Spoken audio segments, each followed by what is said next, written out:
Hey, welcome into a mystery fifth hour presented by McCurry Van and Car Rental. That is Little T, Taylor Corn, social media queen, the queen of content, in her Auburn hoodie. War Eagle. That one was causing a lot of stir, like when it was first on the market there at the arena. Everybody's like, "Oh, I'll take my money." So, did you buy it at the arena, or did you order it, Little T? No, I wasn't there, but I'm pretty sure Forrester sent out a picture he said, because it was a pop-up shop in the arena, so you could only get it if you were at the game. Yeah. And I believe it was Forrester that sent out, and he was like, I would not be leaving the arena without one of these if I was there. And then did that put the pressure on you to buy? No, but I saw that's where I saw it, because I wasn't at the game. Yeah. And then after, I think they did it for one men's game, one women's game, and then after the fact, they put them online. I didn't know that they were online until Forrester again sent out the link, and then I was like, yeah, I want it. I always want more Auburn stuff. So that's why I got it. Yeah, very comfortable. Good I job hope Forrester got one. Good job out of you. McCurry Van and Car Rental, the local rental company you can depend on. All kinds of trucks to choose from, including trucks, SUVs, passenger vans. Easy in and out. Athens, Muscle Shoals, Huntsville, Coleman on 2nd Avenue Northwest, and Tuscaloosa on Skyland Boulevard. Reserve your rental today. 256-559-1003. That's 256-559-1003. Or McCurryRentals.com. Little T, Lance Taylor. I'm Ryan Brown. Today's Mystery Fifth Hour. And we ask you to give us a thumbs up and set your alerts. Subscribe, set your alerts on our YouTube channel. Follow us on all social media at NextRound Live, or Taylor will get very upset with you. Yes. Today's topic, and I may not have one. I may just have to react to you two.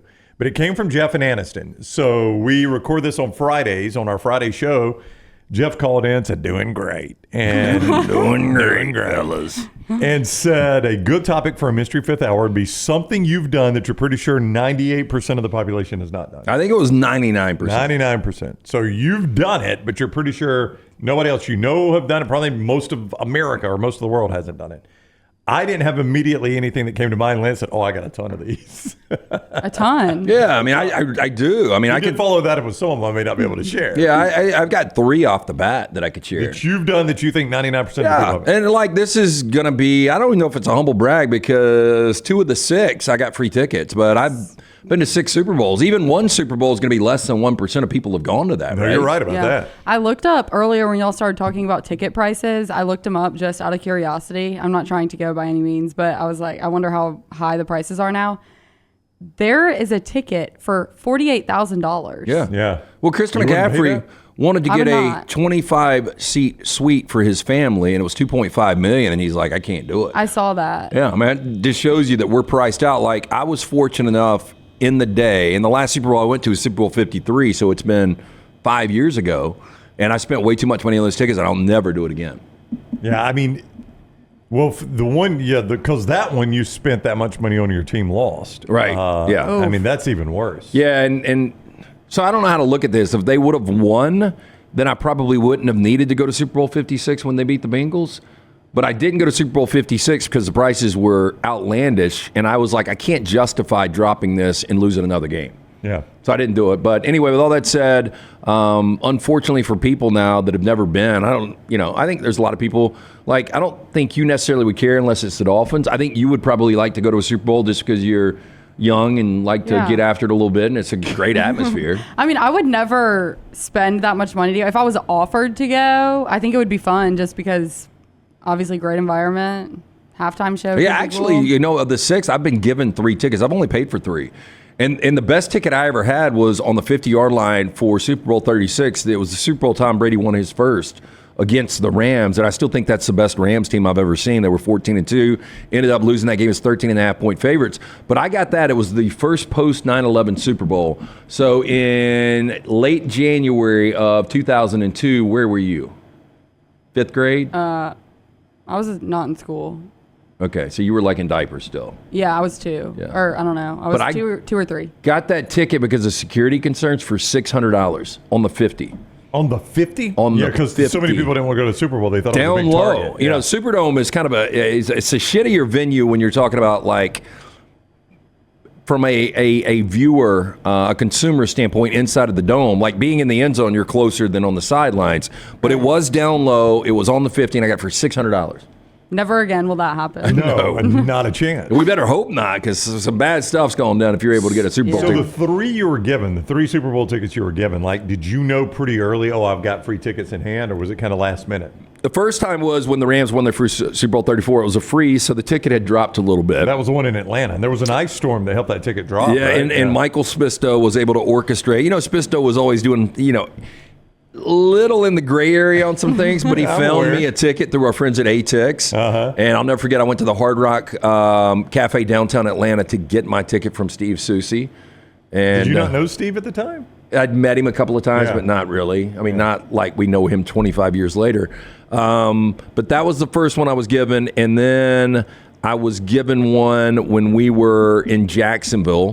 One of the guys that flew us out, I didn't think I was going to be able to go to the game. And he hits me up like 2 hours before he was at the condo. He's like, I don't feel well. If you can come get my ticket. So 2 hours before the game, you didn't think you were going? I did not think I was going. We were walking around downtown Jacksonville. That And was Philadelphia and New England. New England, yeah. And he called me up and he said, if you can get back here. And it was about an hour. So like Jacksonville, Florida, not a big fan. Yeah. But land-wise, it is the biggest city in America. Did you know this? I did not. Yeah. So it is so spread City out. limits-wise, more area than any other city in America. So I had to go find a cabbie. And I told the cabbie, I said, if you can get me back by kickoff from here to there and back, I'll give you $300 cash. And he how far away broke was it? every law you could imagine. It was a good 45 minutes. And then you got to think about Super Bowl traffic. Yeah. But we made it right at kick, gave him $300, and that was what I paid for a ticket at that point. And then this is crazy. One of my real good friends, one of his teammates, he was playing professional ball back then. She was dating one of Britney Spears' dancers. And her best friend's dad was one of the big attorneys for the NFL. And I'm trying to get to a point real quick, but we were staying at the Houstonian. It's a really nice, kind of iconic hotel in Houston. And when we got there, we all met. Well, this girl had like 6 tickets from the NFL. And so 2 of the guys ended up leaving. So me and my buddy and these 2 girls ended up going to this Super Bowl, and that was Panthers and Patriots. And she gave me the 2 extra tickets, and she's like, can you sell these? So I sold them. I gave her half the cash. I kept half the cash, and we got 2 free tickets. Made out like a bandit. I know. I know. Did she know you kept half the cash? She didn't ask. I was like, are you cool with, I forgot the number. X amount of dollars, I'll give you $3,000. And she's like, absolutely. So I gave her $3,000. I kept like $2,000, and I got a ticket. Lance is always working a deal, isn't he? And then the Super Bowl that Brady lost to the Giants, I paid $1,500, and I was like, this is outlandish. I will never pay $1,500 for a ticket, but it was a great seat. I thought I was going to see history with the Patriots going undefeated at that point, 19-0, and they ended up losing. And then the Rams ticket we won't even get into. But I'm done with Super Bowls, but I do think, unfortunately, a good percentage of our population that are huge NFL fans are not able to go to one. No doubt. But I've gotten really lucky. This year, when the Dolphins were really cooking, I will never forget, I was up here one afternoon and Reed, our company president, was like, if the Dolphins win the Super Bowl, are you going? And I was like, yeah. Or if the Dolphins go to the Super Bowl, are you going? I was like, yeah, I've already decided I'm going to go. He goes, have you seen the ticket prices? And this was like in October. I was like, no. He goes, they're $10,000 to get in right now. And they don't even know who's in the game. Just because it's in Vegas, they're $10,000. I was like, well, maybe I'm not. Yeah. Maybe I'm not going. I thought if the I Dolphins was. win. Yeah. Thought I was until that. $10,000. And finding someone else that's willing to pay that much to go with you. I would Well, have guessed I like- would have been by myself because I know Jennifer Brown wouldn't have paid $10,000. What's Yeah. insane is just the people that have this kind of money. Like, Yeah. I'll Venmo you $10,000. But the last one I went to, so Centennial Park, I was walking to get our tickets, meeting Steve Susi again. Yeah. And we were meeting him at the Embassy Suites outside of Mercedes. So it's across Centennial Park. But these 2 older guys in front of me, they were wearing their lanyards.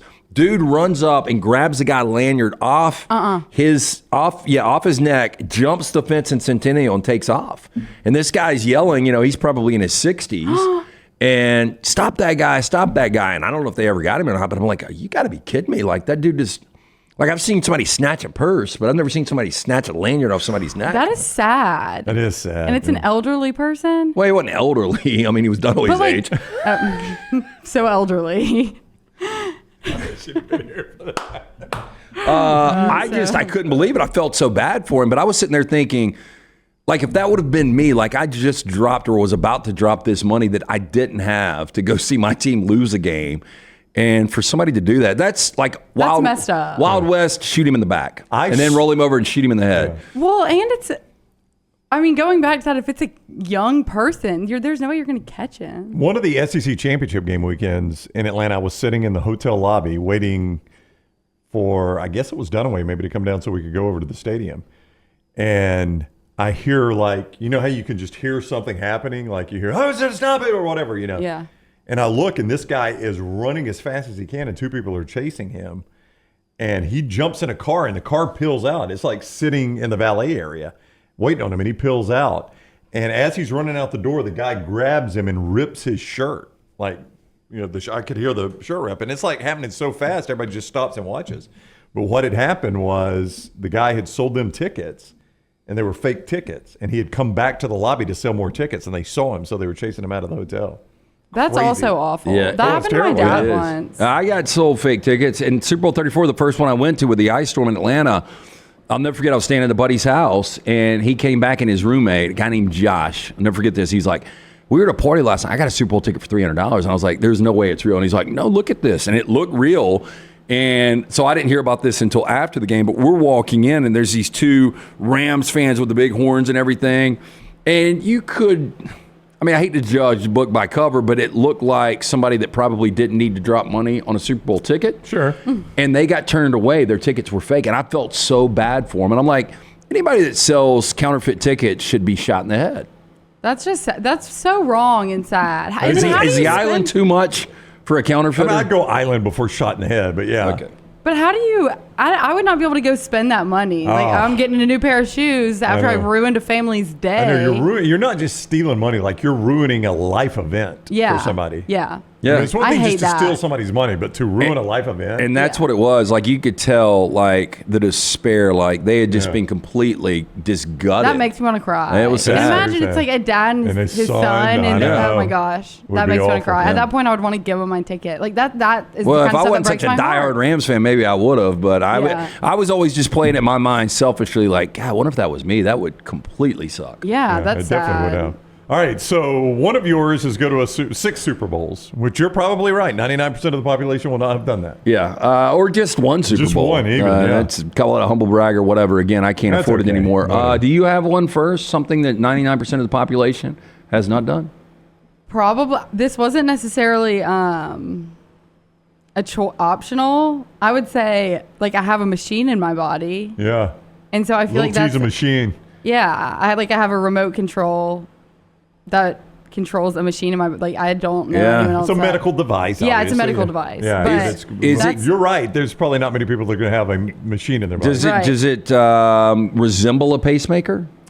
Because I It's think compared- pacemakers are kind of prevalent. I don't guess know. so, yeah. I don't know much about a pacemaker. I don't know the size or anything like that. This is about the size of like a credit card, thicker, Yeah. but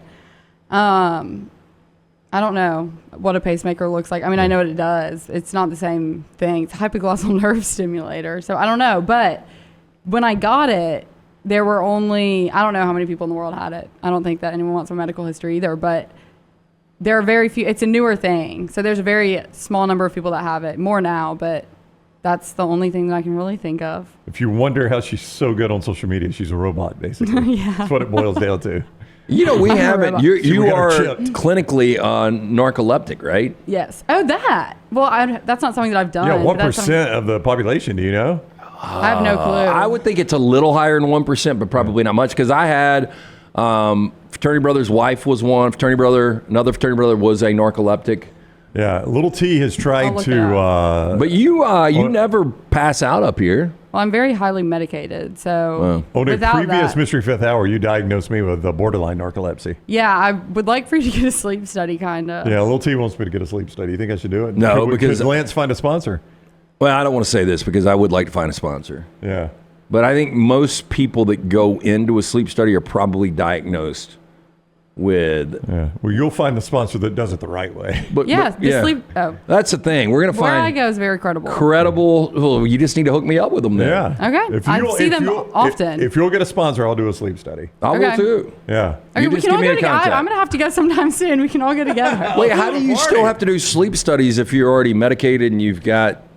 Because things can change. Okay. You know, just Yeah. based off, I don't know, just things internally, I guess, as you get older. So they basically just bring you in. And with this thing now, because I don't use a CPAP, this is the replacement for the CPAP. So with this, they have to go in and make sure that it's still, like, the settings are still right, the cords that are still where the cords are supposed to be, make sure it's still effective. I don't have to go as frequently now, but for a while I was having to go very often. So I became good friends with the workers. Okay. There we go. you go. Sleep study in our future. Yeah. I mean, I'll take one. So one of my Wait, other. This is a big connection. I had to watch a Super Bowl when I was getting a sleep study a few years ago. It was just me with all these wires attached to my head and this tiny TV in the corner, and that's how Which Super Bowl was it? Who was playing? It was. I don't even remember because I was probably like crying or something. How many but years ago? It was either, I think, 3, maybe 4 years ago. If it was 4 years 3 or ago, it 4. might have been this Kansas City San Francisco matchup. That's right. 2 years ago, it would have been the Rams I and can the find. Bengals. I have a picture of it that I can find. But yeah, you were probably in multi-$1,000 seats in the Super Bowl, and I'm in a bed with He's cords getting from the head to sleep toe. study. So one of my other ones, I'll say my more controversial one for last. Controversy. Yeah, because I'll just go 3. I've written a screenplay. Yeah, I knew about this. And I would think that less than 99%. Oh, gosh, yes. Yes. Screenplay is how long? Oh, 100 and, what was it, 120 pages maybe? Now, did you shop this around, though, didn't you? And it. Well, so got it registered at the Writers Guild Yeah. of America. And So you're a Writers Guild member? no, Okay. you basically just do it to protect any kind of copyrights. right. So there was a thing on HBO way back in the day. It was one of the early reality shows, and I think the year was like 99 or 2000, but it was called Project Greenlight. I remember And so they would get all of these amateur writers to submit a screenplay, and they picked one. They produced it, they cast it, and they actually, they made a film out of this. And I think it was called something, The Battle of Shaker Heights with Shia LaBeouf. Whoever the chick was, she won and got to direct and all that kind of stuff. The screenplay was awful, but I did write one. How Me long and a did that buddy of mine. We were able to knock it out in a couple of weeks. You still have it, like, is it typed up and bound? Yeah. Yeah, and you still got it. Yeah. Interesting. Yeah, What are you we- going to do with it? Probably nothing. I mean, it's been sitting in a closet for 15, 20 years. In your ideal screenplay, how many people get killed?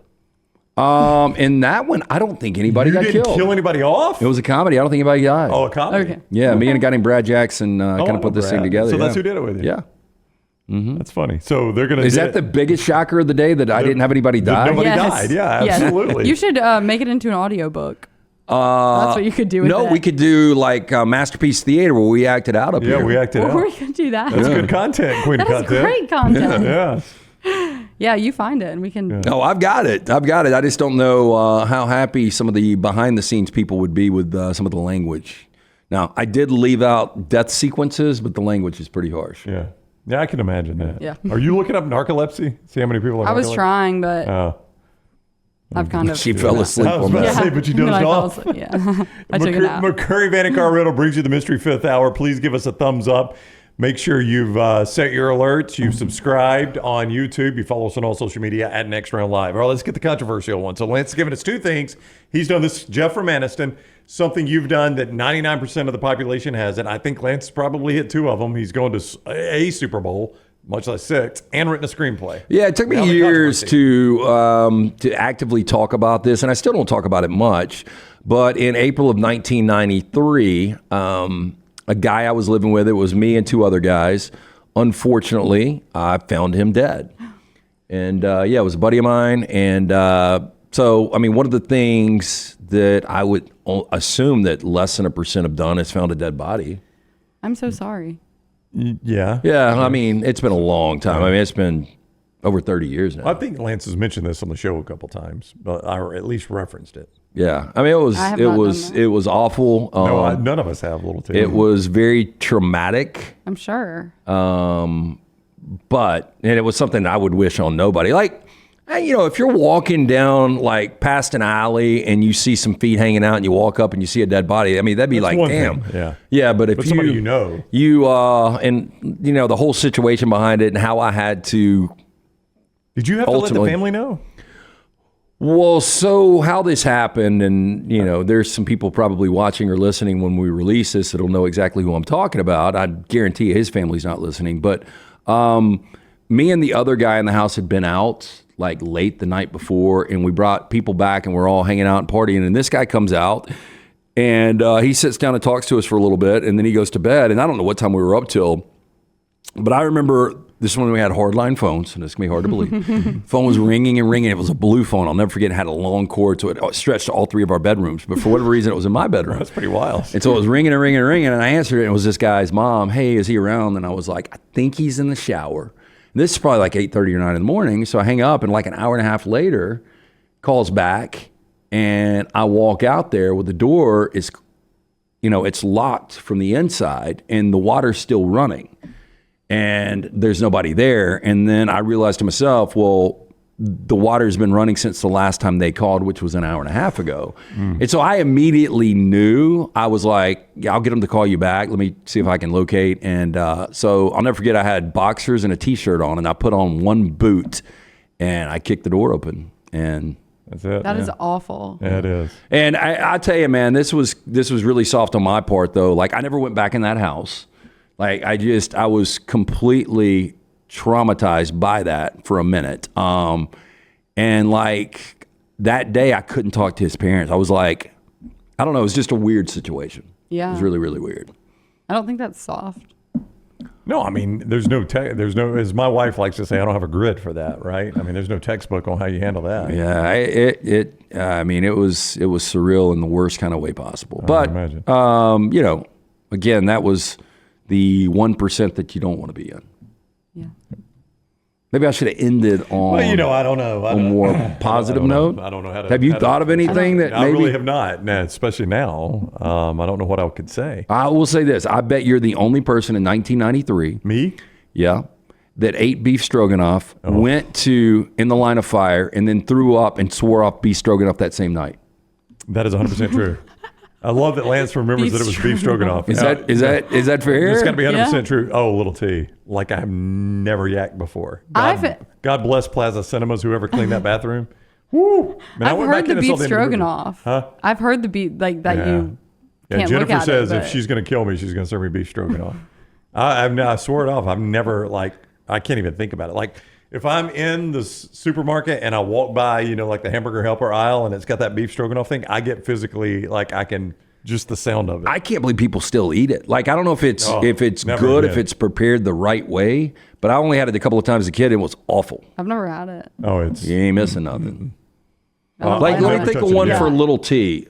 I bet you're in the 1% of people that would want Lil Wayne as their dad bride's first dance song. Was it Lil Oh my Wayne? gosh, yeah. Or Yeah. or do you want Lil Wayne as the official song of the wedding? Oh, no. My mom would not be okay with that, probably. Which if it was Lil a Wayne song is it? How to Love. That's Oh, my yeah. favorite song. But yeah, I would do that. My dad would probably have fun. I would think she's probably in the 1%. You're in the 1% that's gotten a personal shout out from Theo Vaughn. Yes. Yes. true. And that now half the internet thinks It's Taylor Swift, but Yes. that's okay. It's for you. That started They're wrong. controversy for a second. I was like, guys, Yes. it's not what it It looks is funny. like. I was interviewing a potential intern a couple of weeks ago for this summer, and she was like, "You guys have blown up." She was like, "Theo Vaughn shouting out to Taylor Swift on y'all's platform." I was like, "Nah, it didn't really go down like that." Yeah, but okay, thank you. All right, that is going to do it for the Mystery Fifth Hour. Thank you for joining us. I keep looking at the wrong camera, Scott. I'm sorry. Thank you for joining us for the Mystery Fifth Hour. There you go, Scotty.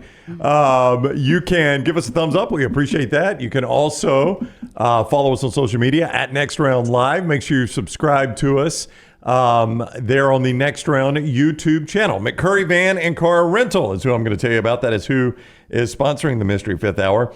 You can rent from McCurry. They make it easy. All kinds of vehicles to choose from, including trucks, SUVs, and passenger vans. In and out fast. Athens, Muscle Shoals, Huntsville, and Coleman, 2nd Avenue Northwest. Also, Skyline Boulevard in Tuscaloosa. Here's their number, 256-559-1003, 256-559-1003, or McCurryRentals.com, McCurryRentals.com. Thank you, Jeff from Anniston, for the topic. Thank you, Little T, Lance, Scott, everybody, and thank you for watching the Mystery Fifth Hour.